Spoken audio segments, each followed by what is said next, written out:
Assalamu alaikum everyone. Today we will discuss short question of your number 4 which is data and analysis. इससे पहले हम लोगों ने पूरे चैप्टर को डीपली स्टडी किया और एमसीक्यूज वगैरह को भी डिस्कस किया, लेकिन अब हम लोग आज शॉर्ट क्वेश्चन आंसर्स को डिस्कस करेंगे जो चैप्टर के लास्ट में गिवन है. Okay, let get started. The first question is define data analytics and data science. Are they similar or different? Give reason. Okay, data analytics क्या होता है, data science क्या होता है, क्या ये एक दूसरे के साथ डिफरेंट हैं एक दूसरे से या फिर सिमिलर हैं? बेसिकली एक जो डेटा साइंस है वो एक लार्ज फील्ड है. इस एक लार्ज फील्ड है. फॉर एग्जांपल ये data analytics sorry data science है, और इस डेटा साइंस के अंदर डेटा एनालिटिक की फील्ड आती है. बेसिकली डेटा साइंस जो है वो डिफरेंट फील्ड से मिलकर बना है, जिसमें से एक जो है वो डेटा एनालिटिक्स है. Data analytics, it means studying data to find useful information, pattern और trend.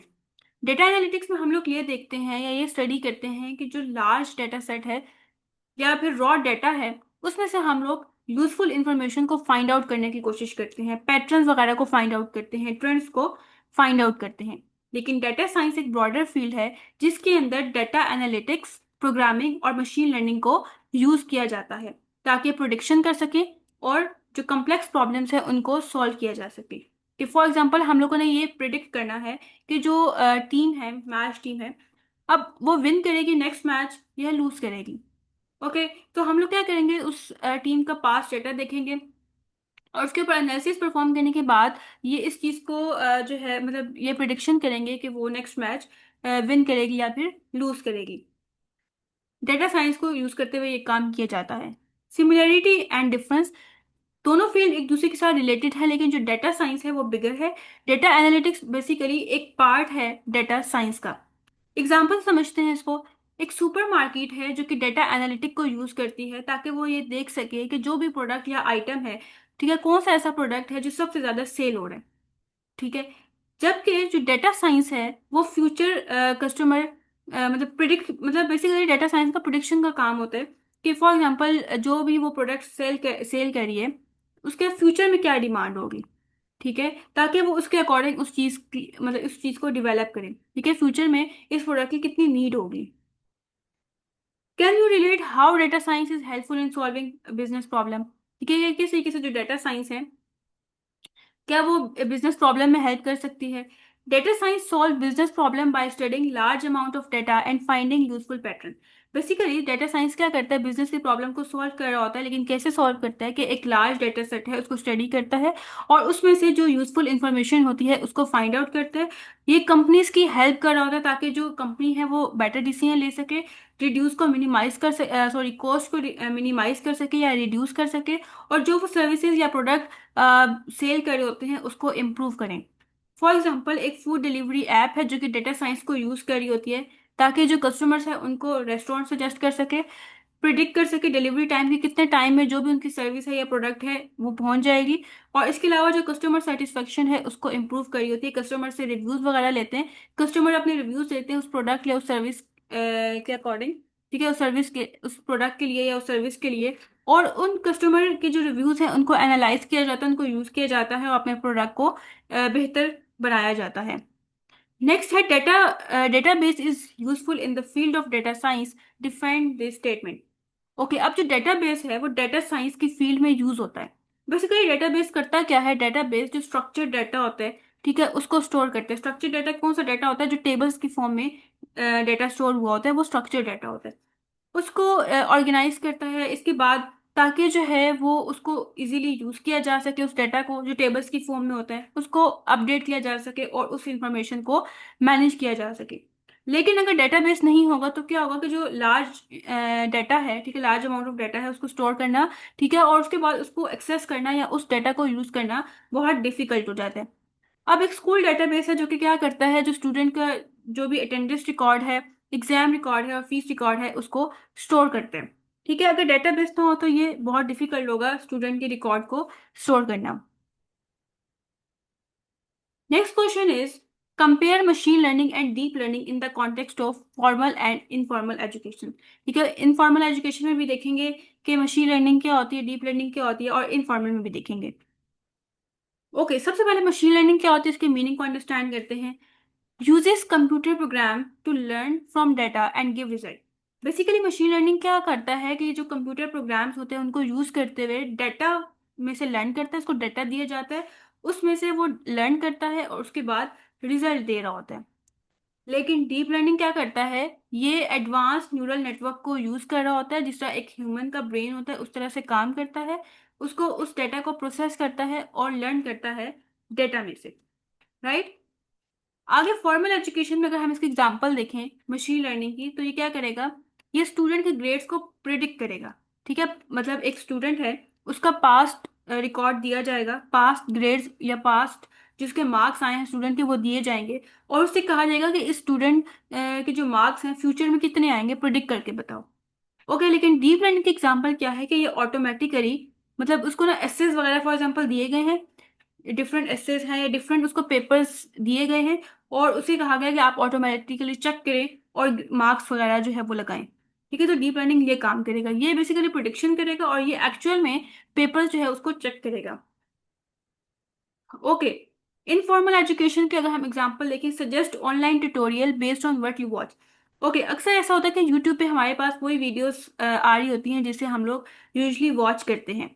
ठीक है, वो कैसे आती है कि वो जो डेटा साइंस है वो हमारी पास्ट हिस्ट्री चेक करता है कि हमें पास्ट में क्या देखा।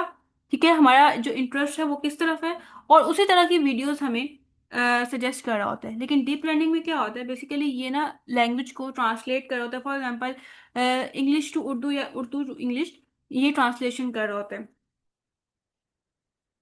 Okay, next question is what is meant by sources of data। Give 3 sources of data excluding those mentioned in the book। Sources of data क्या होते हैं और ऐसे 3 सोर्सेज ऑफ डाटा के एग्जांपल देने हैं जो बुक के अंदर मेंशन नहीं है। सबसे पहले सोर्सेज ऑफ डाटा को समझते हैं। डाटा, सोर्सेज ऑफ डाटा ये होता है कि डाटा हम लोग कहाँ से ले रहे हैं, ठीक है, कहाँ से कलेक्ट कर रहे हैं, वो सोर्सेज ऑफ डाटा होता है। रेफर टू द origin और method through which information is obtained for analysis. ठीक है, जो इंफॉर्मेशन हम लोग ले रहे हैं, ऑब्टेन कर रहे हैं एनालिसिस के लिए, वो हम लोग कहाँ से ले रहे हैं या किस मेथड के थ्रू ले रहे हैं, वो हमारे पास सोर्सेज ऑफ डाटा है। इसको हम लोग एग्जाम्पल से समझते हैं। फॉर एग्जाम्पल यूट्यूब है, वीडियोस वॉच कर रहे हैं, ठीक है, यहाँ से डाटा आ रहा है। व्हाट्सएप से कैसे डाटा आएगा, मैसेज वगैरह सेंड रिसीव हो रहे हैं। फेसबुक में कैसे डाटा आएगा, लाइक्स और पोस्ट वगैरह के थ्रू। गूगल मैप्स में लोकेशन का डाटा आएगा। ऑनलाइन शॉपिंग साइट्स में कस्टमर का डाटा आएगा। Okay, next question is database क्या होता है और डेटा सेट क्या होता है। बेसिकली जो डेटाबेस होता है वो डिफरेंट टॉपिक से रिलेटेड डाटा होता है डेटाबेस के अंदर, लेकिन डेटा सेट के अंदर जस्ट एक टॉपिक से रिलेटेड डाटा होता है। ओके, डेफिनेशन देखते हैं। Organize collection of related data store in multiple tables. ठीक है, इसमें जो डाटा होता है वो टेबल्स की फॉर्म में ऑर्गेनाइज हुआ होता है। ठीक है, और ये कलेक्शन होता है रिलेटेड डाटा का। लेकिन डेटा सेट के अंदर single collection of related data होता है। जैसे अभी मैंने बात की कि डेटाबेस के अंदर डिफरेंट टॉपिक से रिलेटेड डाटा होगा और डेटा सेट के अंदर जस्ट एक टॉपिक से रिलेटेड डाटा होगा। और इसके अंदर जो डाटा होता है इसमें जो है हम लोग यूजली डाटा को स्टोर करने के लिए, यूज करने के लिए करते हैं। लेकिन यहाँ पे हम लोग एनालिसिस परफॉर्म करने के ऊपर, जो डाटा है उसके ऊपर हम लोग एनालिसिस परफॉर्म कर सकें, इसलिए डाटा को यूज किया जाता है डाटा सेट के अंदर। जिसका स्ट्रक्चर होता है वो बहुत कॉम्प्लेक्स होता है। ठीक है, क्योंकि ये बहुत से डेटा सेट इसके अंदर होते हैं। ठीक है, अब यहाँ पे मतलब अगर हम लोग कलेक्शन ऑफ डेटा सेट की बात करें, collection of data set is called database. ठीक है, तो इस वजह से ये बहुत कॉम्प्लेक्स होता है, इसके पास बहुत ज्यादा डाटा होता है। लेकिन जो डेटा सेट है वो सिंपलर होता है क्योंकि वो लिमिटेड होता है वन टॉपिक से। ठीक है, क्योंकि इसके पास जस्ट एक टॉपिक का डाटा होगा। यूजेज, डेटाबेस कहाँ पे यूज होता है, use for on going operation and data storage. ठीक है, तो इस वक्त ऑपरेशन चल रहे हैं उसके अंदर यूज हो रहा होता है, या फिर डाटा को स्टोर करने के लिए डेटाबेस यूज किया जाता है।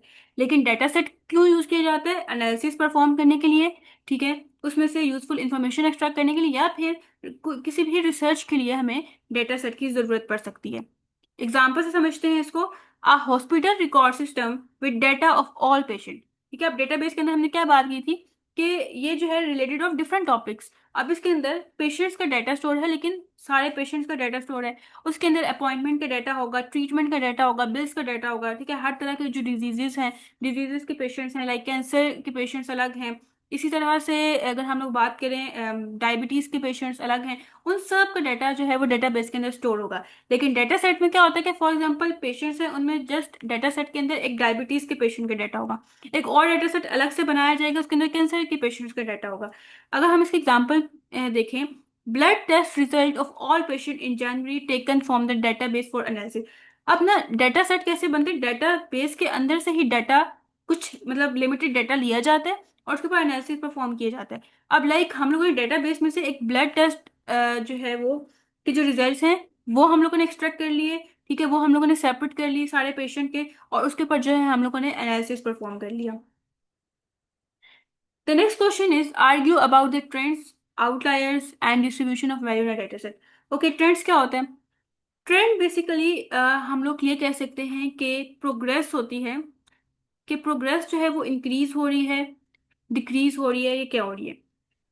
फॉर एग्जाम्पल हम लोग पहले बात कर लेते हैं एक नोकिया की, कि जब स्टार्टिंग में नोकिया आया तो उसका ट्रेंड बहुत ज़्यादा था, ठीक है, हर साल जो है वो उसकी सेल्स जो है इंक्रीज कर रही थी, ठीक है। फॉर एग्जाम्पल 2000 में नोकिया आया, नोकिया मोबाइल आया, तो उसका ट्रेंड क्या था, इंक्रीज कर रहा था। फॉर एग्जाम्पल 2000 में 50 सेल्स हुई नोकिया मोबाइल की, 2001 में उसका ट्रेंड और ज्यादा हुआ, ठीक है, इंक्रीज हो गया, तो 100 सेल हुए, ठीक है, वो मोबाइल्स इसी तरह से इंक्रीज करता जा रहा है। लेकिन आज हम बात करें तो नोकिया मोबाइल का जो ट्रेंड है वो डिक्रीज होता जा रहा है ईयर बाय ईयर, ठीक है। अब हम ट्रेंड का मीनिंग समझते हैं, एक जनरल पैटर्न या direction in data over time, time के साथ साथ किस तरह से उसकी डायरेक्शन हो रही है, ठीक है, इंक्रीज कर रहा है, डिक्रीज कर रहा है।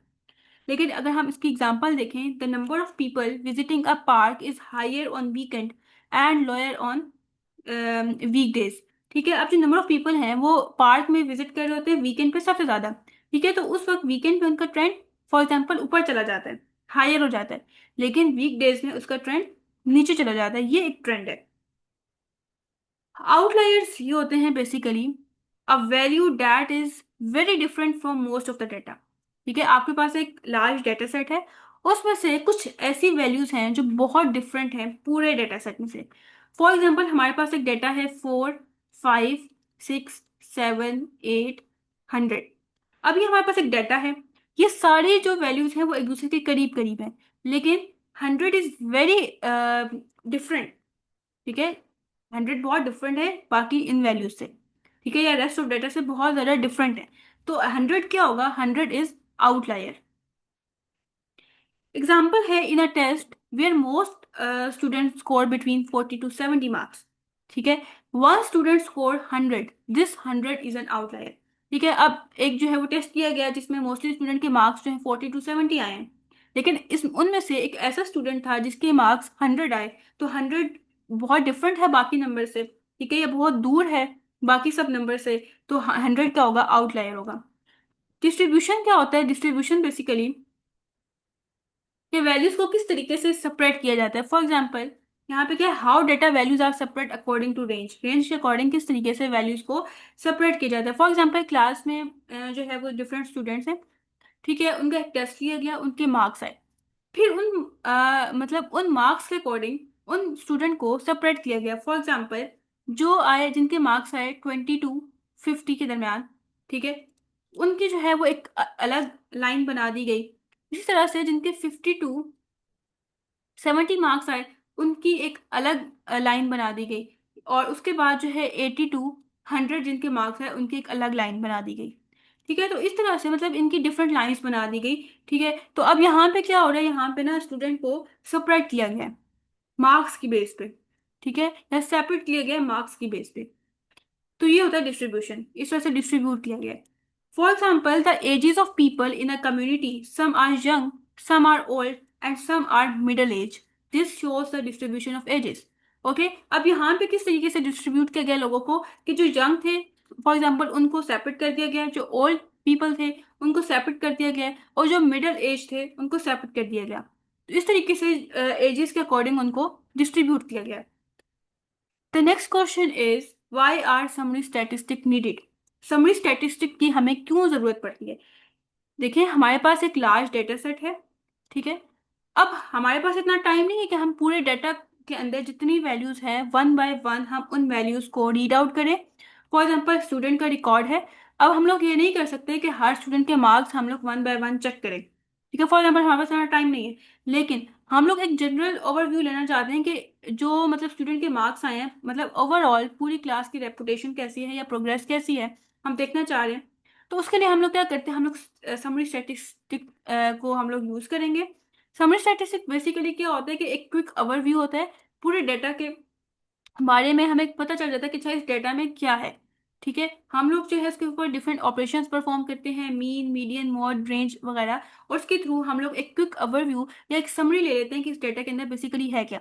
जैसे अभी हमने बात की कि स्टूडेंट के मार्क्स का रिजल्ट है, ठीक है। हम देखना चाह रहे हैं कि मोस्टली स्टूडेंट के कितने मार्क्स आए हैं, पूरी क्लास का ओवरऑल रिजल्ट कैसा है। तो हम कैसे फाइंड आउट करेंगे, हम जितने मार्क्स हैं उन सब का मीन ले लेंगे, और मीन लेने के बाद या एवरेज ले लेंगे, ठीक है। हमें समझ आ जाएगी कि अच्छा एवरेज रिजल्ट कितना है, ठीक है। फॉर एग्जाम्पल 70% आए तो मोस्टली स्टूडेंट के 70 के करीब करीब मार्क्स होंगे। तो समी स्टैटिस्टिक्स बेसिकली क्या होते हैं, क्विक ओवरव्यू डेटा के बारे में। Okay, help in detecting patterns, ठीक है। किस चीज में हेल्प करता है, पैटर्न्स वगैरह डिटेक्ट करने में। उसके बाद मतलब understanding variability and comparing data set without going through every data point. Her data मतलब हर डेटा पॉइंट पे जाने की बजाय हमें क्या पता चल जाता है, हमें जो है वो डेटा सेट के बारे में उसका जो ओवरव्यू है या उसकी समरी है वो हमें पता चल जाती है, ठीक है। वेरिएबिलिटी, क्या चेंजेस आ रही डेटा के अंदर, उसको हम लोग अंडरस्टैंड कर सकते हैं थ्रू समरी स्टैटिस्टिक। एग्जाम्पल है, instead of checking the sale of every product individually, ठीक है, बजाय इसके कि हम लोग हर प्रोडक्ट की सेल चेक करें कि मतलब कौन सा प्रोडक्ट है उसकी कितनी सेल हो रही है, हम क्या करते हैं, एक स्टोर मैनेजर है फॉर एग्जांपल, वो क्या करता है कि वो एवरेज निकाल लेता है, एवरेज सेल्स निकाल लेता है, और देखता है कि क्या परफॉर्मेंस है ओवरऑल स्टोर की, राइट। आगे है, express big data in your own words, explain 3 Vs of big data with reference to email data. Okay, big data क्या होता है उसको अपने बारे में अपने जो है वो वर्डिंग में एक्सप्लेन करना है। और 3 Vs क्या होते हैं, ठीक है, और उसके अंदर हम लोग को ईमेल डेटा के एग्जांपल देनी है या रेफरेंस देना है। बिग डेटा बेसिकली क्या होता है कि फॉर एग्जांपल जो एक डेटा है वो फेसबुक से भी कुछ डेटा आ रहा है, ठीक है, इमेजेस की फॉर्म में, लाइक्स की फॉर्म, लाइक्स होंगे, ठीक है, लोगों ने लाइक्स की हैं, पोस्ट की हैं, वो डेटा आ रहा है। यूट्यूब पे लोगों ने वीडियोस अपलोड किए हैं, हमने वो डाटा ले लिया। व्हाट्सएप पे लोगों ने जो है वो मैसेजेस वगैरह सेंड रिसीव किए हैं, वो डाटा आ गया। अब डिफरेंट जगह से हम लोगों ने डाटा ले लिया। अब वो डाटा अनस्ट्रक्चर्ड फॉर्म में होगा। अनस्ट्रक्चर्ड फॉर्म में क्या होता है, जो डाटा है वो टेक्स्ट की फॉर्म में भी होगा, वीडियोस की फॉर्म में भी होगा, लाइक्स, पोस्ट, ठीक है, ये सारा डाटा होगा। उन सब डेटा को कंबाइन जब कर लिया तो वो डेटा क्या बन जाते हैं, बिग डेटा बन जाते हैं, कि डिफरेंट जगह से हम लोगों ने डेटा लिया, और डेटा जो है वो डिफरेंट फॉर्मेट्स में होगा, ठीक है, डिफरेंट फॉर्म्स में डेटा होगा, और उस डेटा को जब कंबाइन कर लिया वो एक लार्ज डेटा सेट बन जाता है। ओके, बिग डेटा क्या है, large and complex data that can't be process using traditional tool, ठीक है, जो पुराने टूल्स हैं उनके थ्रू वो डेटा प्रोसेस नहीं हो सकता, ठीक है। जो पुराने टूल्स हैं उनके थ्रू जस्ट स्ट्रक्चर्ड डाटा को प्रोसेस किया जा सकता है, स्ट्रक्चर्ड डाटा जो टेबल्स की फॉर्म में डाटा होता है, लेकिन आजकल जो डाटा जनरेट हो रहा है वो टेबल्स की फॉर्म में जस्ट नहीं है, उसमें इमेजेस भी हैं, वो टेक्स्ट की फॉर्म में भी डाटा है, वो वीडियोस की फॉर्म में भी डाटा है। 3 Vs क्या होता है, ईमेल के एग्जांपल इसको समझते हैं। सबसे पहले वॉल्यूम, ठीक है, वी से क्या है, मतलब 3 V का क्या मतलब है, फर्स्ट वी जो है वो volume, second V velocity, third V variety, ये 3 Vs बन जाते हैं। वॉल्यूम में बेसिकली डाटा का साइज आ जाता है कि कितना जो है वो लार्ज डाटा है, okay. Refer to the huge quantity of data, इसमें क्वांटिटी आ जाती है, ये साइज आ जाता है कि डाटा कितना लार्ज अमाउंट में है। एग्जाम्पल है, योर ईमेल अकाउंट में स्टोर थाउजेंड ऑफ मैसेजेस, ठीक है। अभी हमें बेसिकली साइज आ रहा है ना, 1000 नंबर आ रहा है, तो ईमेल अकाउंट जो है वो 1000 ऑफ मैसेजेस को स्टोर कर सकते हैं। वेलोसिटी में क्या आती है, स्पीड आती है कि कितनी स्पीड के साथ डाटा जनरेट हो रहा है या प्रोड्यूस हो रहा है या रिसीव हो रहा है, ठीक है, इसमें स्पीड की बात आती है। Refers to the speed at which data is generated और receive. For example, new emails keep arriving every few second, कि जो नई ईमेल है वो हर सेकेंड में आपके पास रिसीव हो रही है या अराइव हो रही है या पहुंच रही है। वैरायटी क्या है, वैरायटी में टाइप्स आ जाती है कि डाटा किस फॉर्म में है, ठीक है, वो वीडियोस की फॉर्म में है, वो टेबल्स की फॉर्म में है, वो इमेजेस की फॉर्म में, वो किस फॉर्म में है, ठीक है। तो refer to the different formats in which data exist, ठीक है, इसमें डिफरेंट फॉर्मेट्स की बात होती है। फॉर एग्जाम्पल, जो ईमेल है उसके अंदर टेक्स्ट की फॉर्म में भी डाटा होता है, इमेजेस की फॉर्म में भी होता है, वीडियोस की फॉर्म में भी होता है, या हम कोई फाइल अटैच कर रहे होते हैं, पीडीएफ की फाइल होगी, वर्ड की फाइल होगी, वो उसके अंदर फाइल्स भी आ जाती है, तो ये डिफरेंट फॉर्मेट्स में डाटा आ गया। Okay, the next question is illustrate the purpose of data storage. Data storage का क्या पर्पस है? डेटा स्टोरेज क्या करता है? Data storage is the process of keeping information safe so it can be use later. Data storage basically data को store कर रहा होता है, जो भी इंफॉर्मेशन होती है उसको सेव करता है ताकि उस इंफॉर्मेशन को बाद में यूज किया जा सके। It helps in organizing, protecting and accessing data quickly whenever needed. ठीक है, जब डेटा को स्टोर किया जाता है तो उसके बाद उस डेटा को हम लोग जो है ऑर्गेनाइज कर सकते हैं। ठीक है, प्रॉपर फॉर्मेट में लेके आ सकते हैं, उस डेटा को प्रोटेक्ट कर सकते हैं। इन केस हमें जो है वो डेटा एक्सेस करना है, डेटा को यूज करना है जब कभी भी, तो वो भी हम लोग कर सकते हैं। एग्जाम्पल है डेटाबेस की, स्कूल डेटाबेस स्टोर।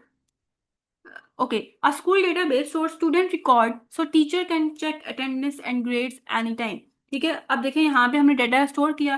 कौन सा डाटा स्टोर किया? जो स्कूल डेटाबेस के अंदर जो डाटा स्टोर होता है। अब टीचर के लिए इजी हो गया कि वो इजीली कभी भी अटेंडेंस चेक कर सकती है किसी भी स्टूडेंट की। अगर हम लोग डाटा को स्टोर ना करें तो उसके लिए बहुत प्रॉब्लम होगा टीचर के लिए कि वो अटेंडेंस को चेक करेगा, ग्रेड्स वगैरह को चेक करे। इसी तरह से क्लाउड स्टोरेज होता है। क्लाउड स्टोरेज का मतलब होता है कि जो डाटा होता है हम लोग उसको इंटरनेट पे स्टोर कर लेते हैं। ठीक है, और किसी भी टाइम कहीं भी हम लोग उसको एक्सेस कर सकते हैं, इसको हम लोग यूज कर सकते हैं। जैसे यहाँ पे ड्रॉप बॉक्स की एग्जांपल है। Drop box keep work document safe.